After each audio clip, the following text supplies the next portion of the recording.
Mr. Chairman, delegates, friends, and my fellow Americans, thank you from the bottom of my heart. I am deeply humbled by your confidence, and on behalf of my family, here and gone, I accept your nomination to run and serve as Vice President of the United States of America.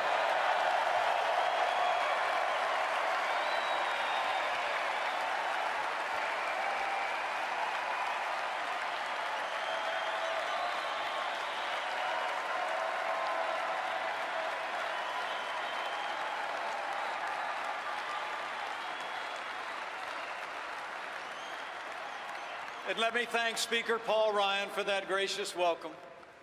Paul, you're a true friend and a great American leader. But Paul knows me well, and he knows the introduction I prefer is just a little bit shorter. I'm a Christian, a conservative, and a Republican in that order.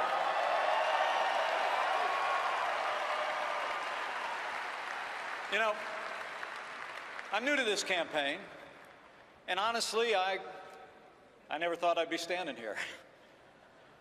I thought I'd be spending this evening with all my friends from the great state of Indiana.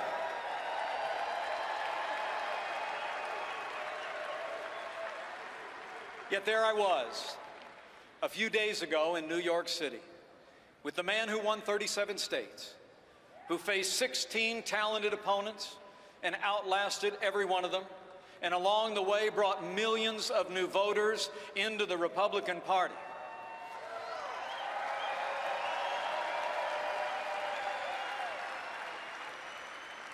You know, he's a man known for a large personality, a colorful style, and lots of charisma, and so I guess he was just looking for some balance on the ticket.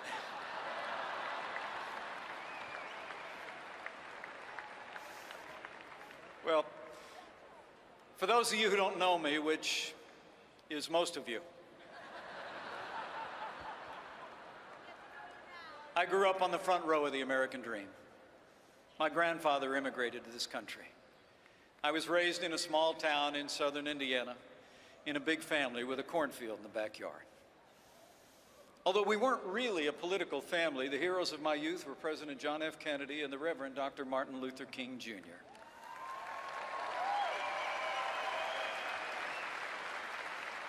When I was young, I watched my mom and dad build everything that matters: a family, a business, and a good name. I was raised to believe in hard work, in faith, and family. My dad, Ed Pence, was a combat veteran in Korea.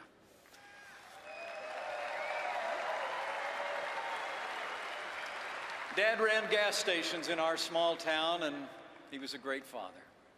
If Dad were with us today, I'd have a feeling he'd enjoy this moment and probably be pretty surprised. But it's such a joy for me to tell you that my mother is here.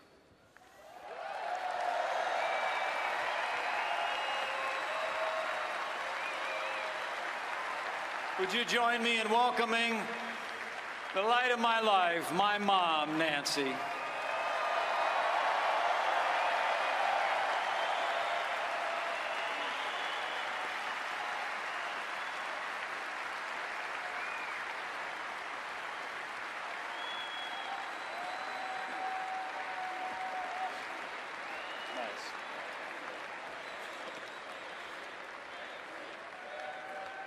You know, growing up, I actually started in politics in the other party until I heard the voice and the ideals of the 40th president, and I signed on for the Reagan Revolution.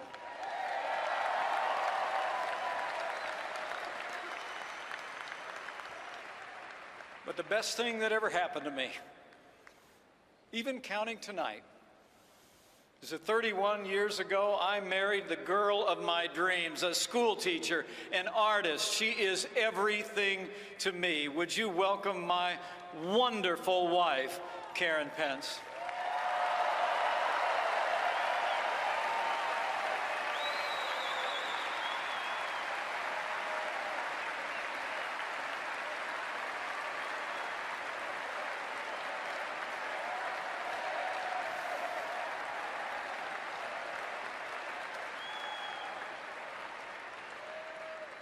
And regardless of any title I'll ever hold, the most important job I'll ever have is spelled D-A-D. Karen and I are blessed. Karen and I are blessed to be the parents of the three greatest kids in the world. A writer named Charlotte, a college student named Audrey, and a second lieutenant in the United States Marine Corps, Michael J. Pence. I'm so proud of you guys.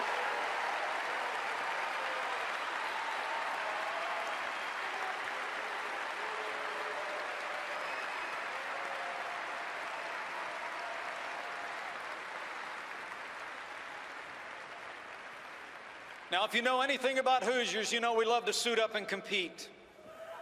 We play to win. That's why I joined this campaign in a heartbeat. You have nominated a man for president who never quits, who never backs down, a fighter, a winner. Until now, he's had to do it all by himself against all odds, but this week, with this united party, he's got backup, and on November 8th, I know we will elect Donald Trump to be the 45th president of the United States of America.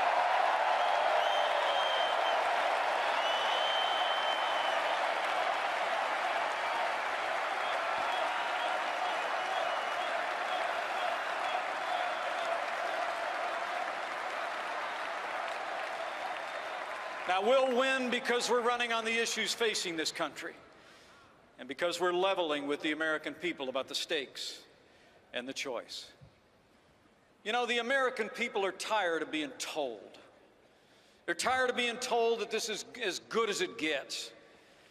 They're tired of hearing politicians in both parties tell us that we'll get to that tomorrow while we pile a mountain range of debt on our children and our grandchildren. And as Ronald Reagan used to say, they're tired of being told that a little intellectual elite in a far distant capital can plan our lives better for us than we can plan them for ourselves.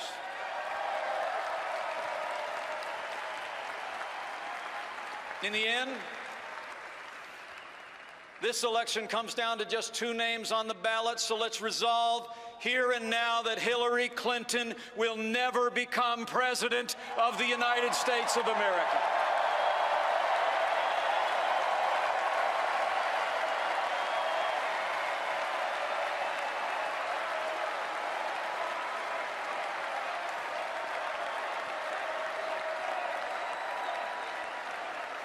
Now, Hillary Clinton essentially offers a third Obama term, and the role is perfect for her.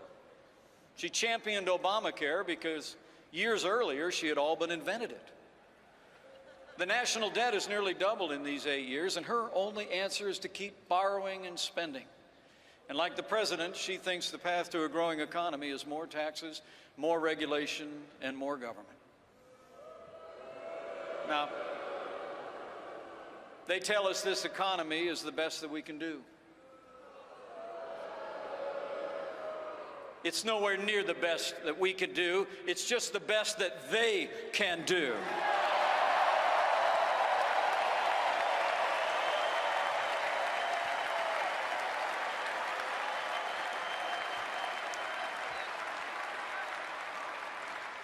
And let me tell you, I know firsthand it doesn't have to be like this.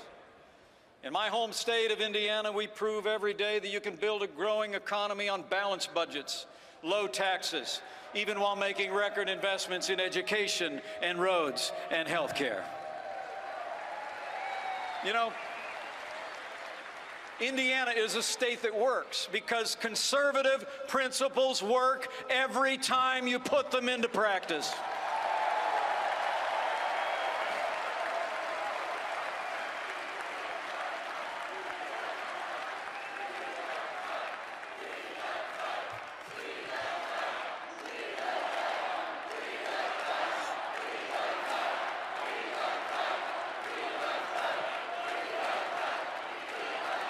Now today, while the nation suffers under the weight of $19 trillion in a national debt, we in Indiana have a $2 billion surplus, the highest credit rating in the nation, even though we've cut taxes every year since I became governor 4 years ago.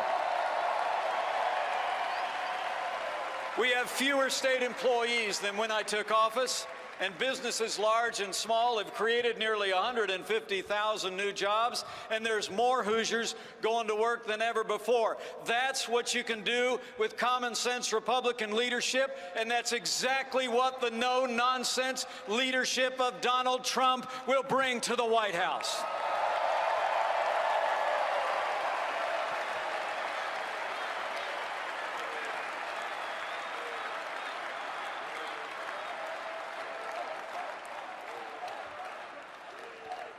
You know, Donald Trump gets it.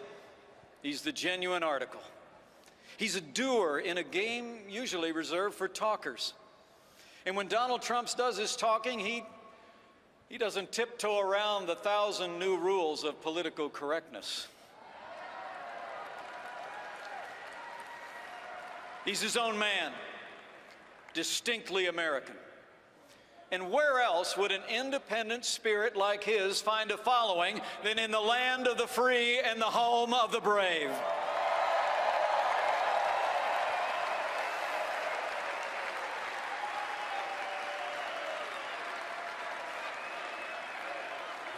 The funny thing is,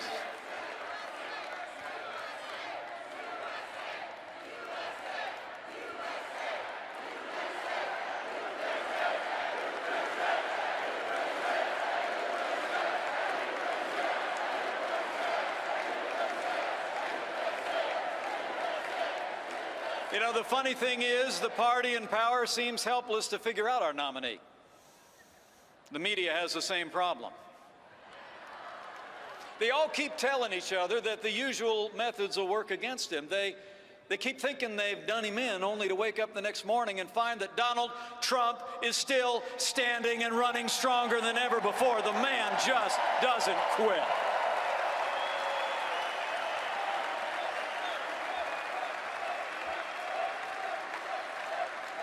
He's tough.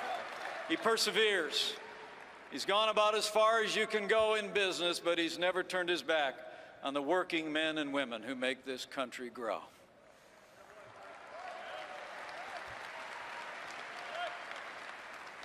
And Donald Trump will never turn his back on those who serve and protect us at home and abroad. You know, it's been a heartbreaking time for the women and men in our law enforcement community. And in this time of great testing for them, let's let them know, here and now, all across this country, we will always stand with those who stand on the thin blue line of law enforcement in America.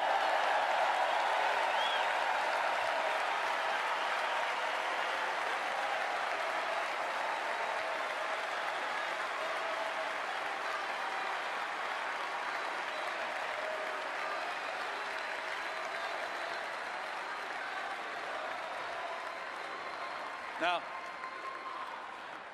you know, while Donald Trump was taking my measure as a possible running mate, I did some observing myself. I've seen the way he deals with people who work for him at every level. And I've seen the way they feel about working for him. Now, I'll grant you he can be a little rough with politicians on the stage, and I'll bet we see that again.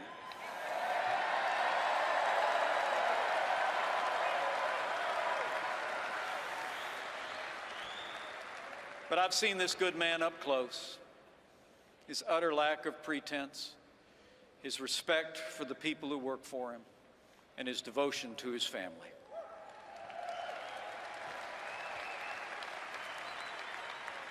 And if you still doubt what I'm saying, remember, as we say back home, you can't fake good kids. How about his amazing children? Aren't they something?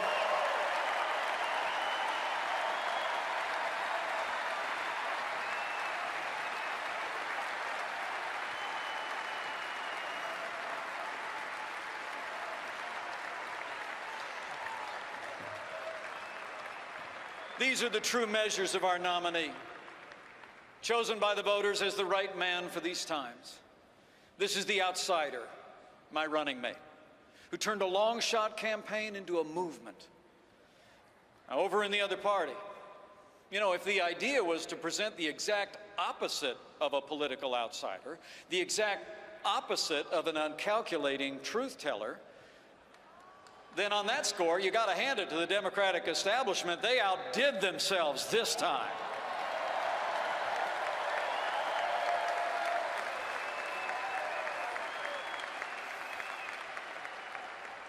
I mean, at the very moment when America is crying out for something new and different, the other party has answered with a stale agenda and the most predictable of names. People in both parties are restless for change, ready to break free of old patterns in Washington. And Democrats are about to anoint someone who represents everything this country is tired of. You know, Hillary Clinton wants a better title, and I would too if I was already America's Secretary of the Status Quo.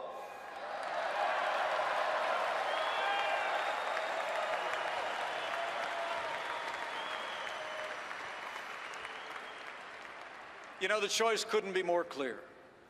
Americans can elect someone who literally personifies the failed establishment in Washington, D.C., or we can choose a leader who will fight every day to make America great again. It's change versus status quo. And my fellow Republicans, when Donald Trump becomes president of the United States of America, the change will be huge.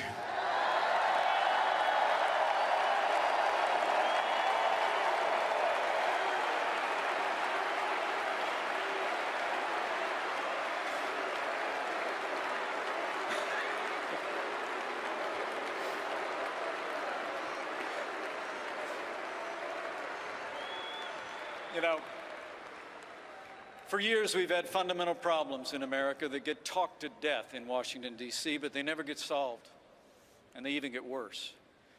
We've seen entire stretches of our country written off by bad economic policies in ways that are deeply unfair to American workers. We've seen relentless mandates from the executive branch. It seems like no aspect of our lives is too small for the present administration to supervise, and no provision of the Constitution is too large for them to ignore.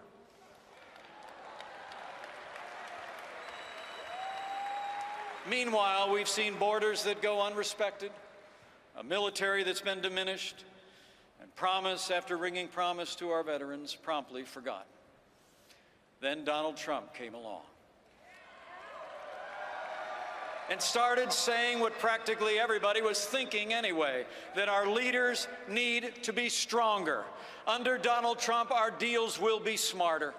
Our soldiers will have what they need, and our veterans will have what they earned. We will secure our borders, protect our nation. In all this, we will be more serious, and when we do, this nation will start winning again.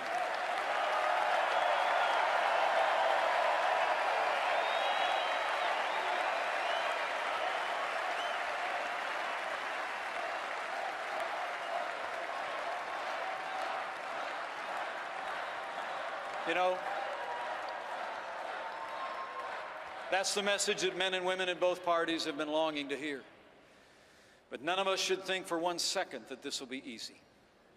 The outcome of this election depends on us and how we contend with an incredible onslaught that's coming our way. You know, this won't be America's first glimpse of the Clinton machine in action, as Bernie Sanders can tell you. And this time around, she'll have the press doing half her work for her.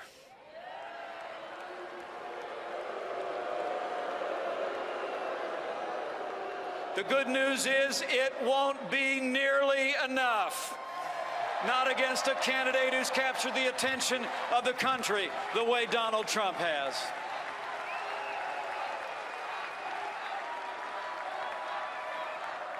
On issue by issue, he and I will take our case to the voters, pointing out the failures of the Obama-Clinton agenda and showing a better way. We will win the hearts and minds of the American people with an agenda for a stronger and more prosperous America.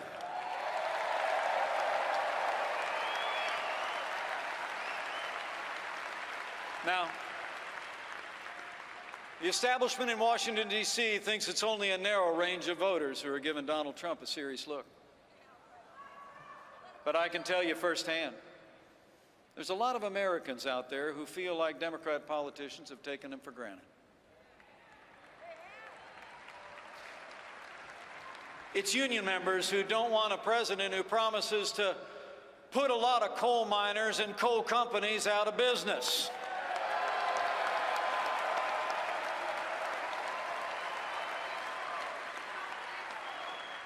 Those miners want an American energy policy, and they know that Donald Trump digs coal.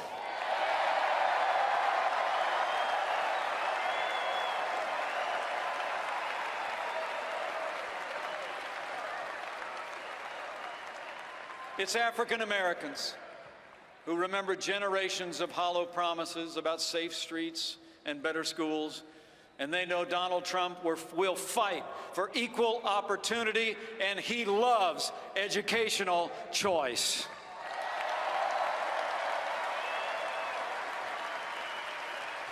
And it's Hispanic Americans who respect the law, want jobs and opportunities for their families, who know that Donald Trump will uphold the law and get this economy moving for every American.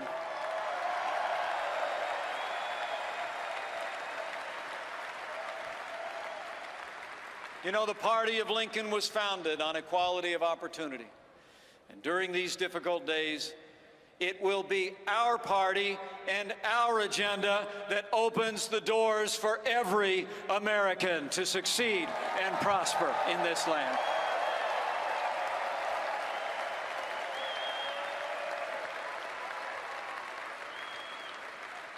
You know, in so many ways, the Democratic Party has abandoned those it used to protect. Maybe they become too entrenched in power, so comfortable at times that they lose patience with the normal legislative process. It's so much simpler to impose their values by executive order or court action. And make no mistake about it, Hillary Clinton has some big ideas along those lines, too.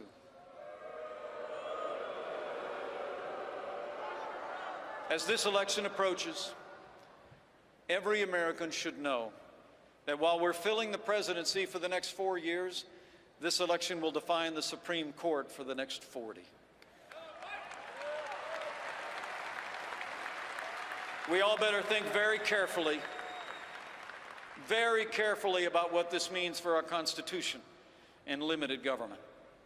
Elect Hillary Clinton, and you better get used to being subject to unelected judges using unaccountable power to take unconstitutional actions. So let me say, for the sake of the rule of law, for the sake of the sanctity of life, for the sake of our Second Amendment,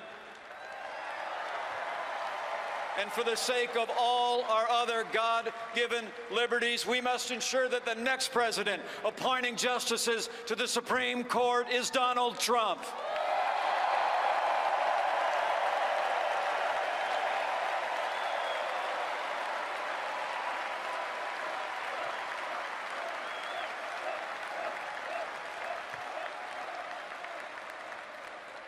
And Hillary Clinton's record on foreign affairs gets even worse. You know, it was Hillary Clinton who helped undo all the gains of the troop surge, a staggering failure of judgment that set ISIS on the loose.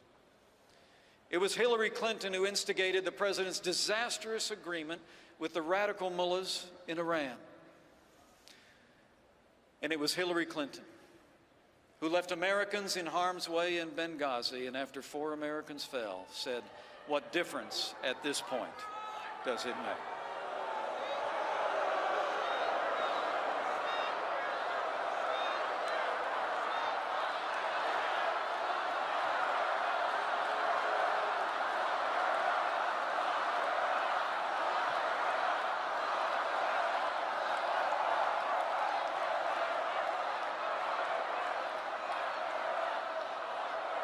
As the proud father of a United States Marine, let me say from my heart, anyone who said that, anyone who did that, should be disqualified from ever serving as Commander-in-Chief of the Armed Forces of the United States of America.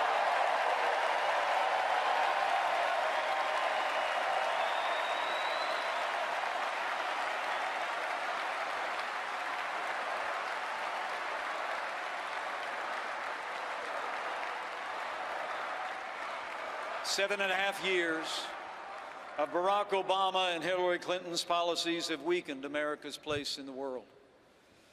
Terrorist attacks at home and abroad, grim and heartbreaking scenes from France just a few short days ago, and the attempted coup in Turkey all attest to a world spinning apart. History teaches us that weakness arouses evil. Hillary Clinton and Barack Obama's foreign policy of leading from behind, moving red lines, feigning resets with Russia, and the rise, rule, and reign of ISIS are a testament to this truth of history. We cannot have 4 more years apologizing to our enemies and abandoning our friends.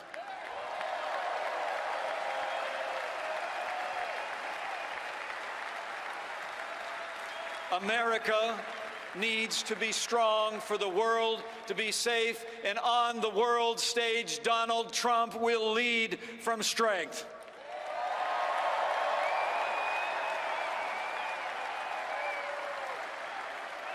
Donald Trump will rebuild our military and stand with our allies. Donald Trump will confront radical Islamic terrorism at its source and destroy the enemies of our freedom.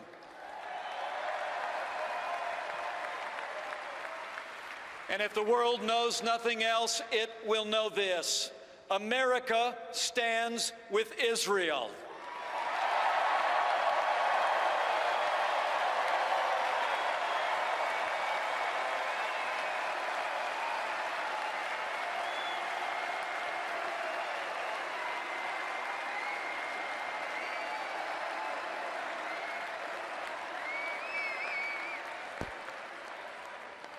You know, if you looked at the calendar this morning, you might have noticed the presidency of Barack Obama ends exactly 6 months from today.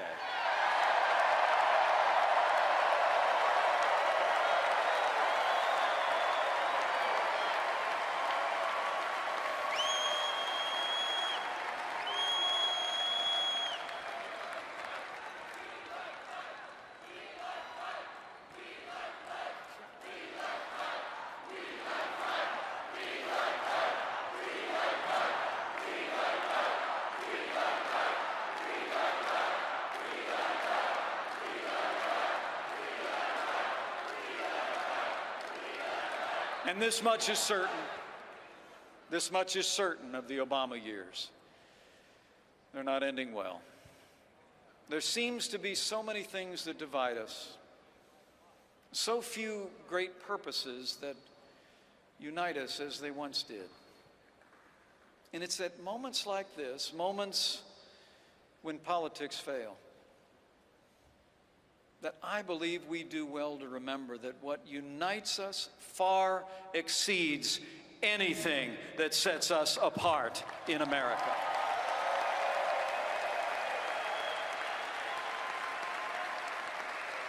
That we are, as we have always been, one nation, under God, indivisible, with liberty and justice for all.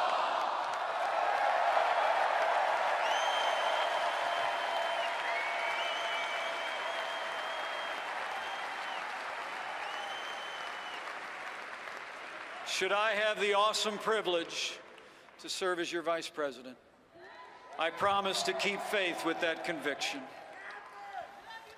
to pray daily for a wise and discerning heart for who is able to govern this great people of yours without it. My fellow Americans, I believe we have come to another rendezvous with destiny. And I have faith faith in the boundless capacity of the American people, and faith that God can still heal our land.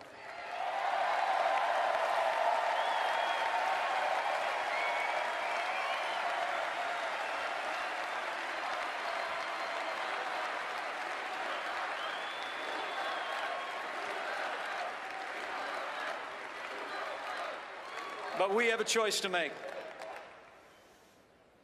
This is another time for choosing. If you want a president who will protect this nation, confront radical Islamic terrorism, and rid the world of ISIS, if you want a president who will restore law and order to this country and give law enforcement the support and resources they deserve, if you want a president who will cut taxes, grow our economy, and squeeze every nickel out of the federal bureaucracy, if you want a president who will build strong borders and enforce our laws, and if you want a president who will upend the status quo in Washington, D.C., and appoint justices to the Supreme Court who will uphold the Constitution, we have but one choice, and that man is ready. This team is ready. Our party is ready. And when we elect Donald Trump, the 45th President of the United States, together, we will make America great again. Thank you. And God bless you. And God bless the United States of America.